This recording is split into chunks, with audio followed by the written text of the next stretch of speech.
Hi, my name is Melissa White. I'm a violinist, and I'm here for your String Tip Tuesday.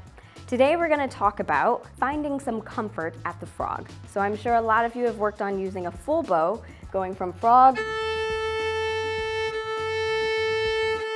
to the tip, back and forth, and being able to sustain that no matter what you're doing. But I have found that when trying to use a full bow, sometimes we come to the frog and we're not quite sure what to do with the hand so that we can have access to that part of the bow. So I would love to spend some time in a place that maybe for now is uncomfortable.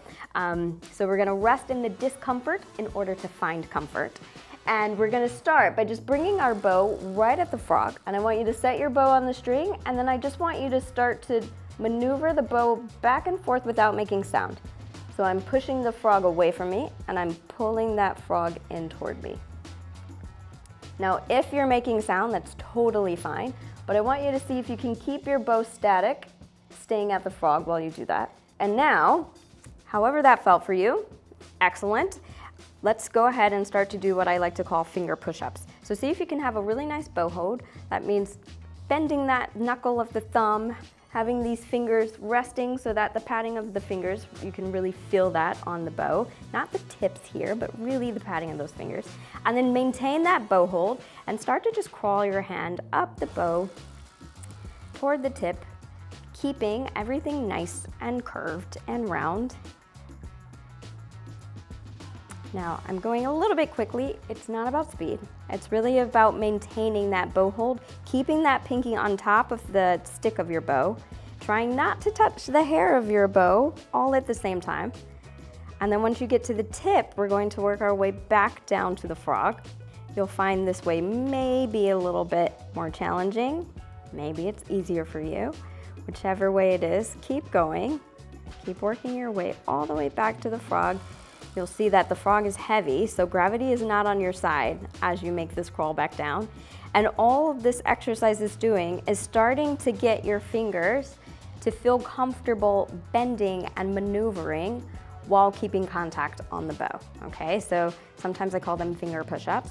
And then if you wanted to, you could do it horizontally. I might suggest doing this over the couch or the bed in case you drop it. Go to the tip, work your way back to the frog. I promise I've done it before, but we're gonna move on from there, okay? So now that we're here, check your bow hold again. You have a nice curvature from everything. And so now I want you to see if you can just straighten those fingers and then bend those fingers. So the bow will move very little, but the bend and the curvature of your fingers should move quite a bit. So you're bending them in and you're stretching them out like this, okay? So now we're gonna bring this back to the frog. So I want you to check the curvature of your bow again. Bring your bow back to the instrument, place it at the frog. We won't be using a lot of bow, and we're simply going to use as much bow as we can as we straighten and we curve at the frog.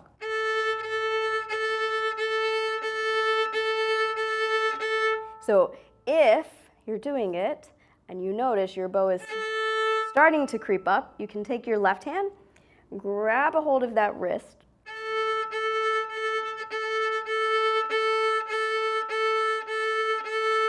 and really isolate that movement so it's in the fingers at the frog, okay? Then you can move on. If you're practicing scales, you can do this with your scales.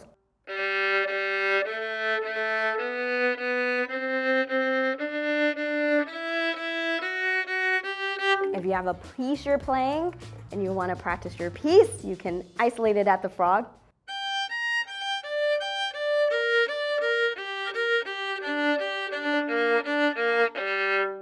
So basically, doing lots of different variations of spending time at the frog, so you start to think about where you can find more comfort. The other thing I really think about is pulling the bow with these middle two fingers. When I was little, they called them the teeth of a rabbit, so you can imagine if you had a rabbit.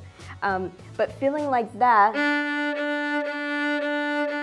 these two fingers are connected to the string and they're really pulling and they're pushing and they're pulling and they're pushing. And so that helps you to start to fill out the sound. So then as you pull the bow from the frog to the tip,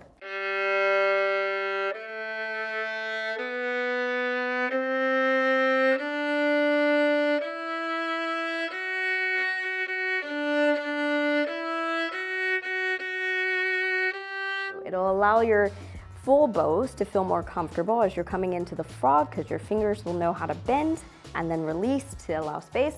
It will allow you to use the weight of the frog to really get into the string.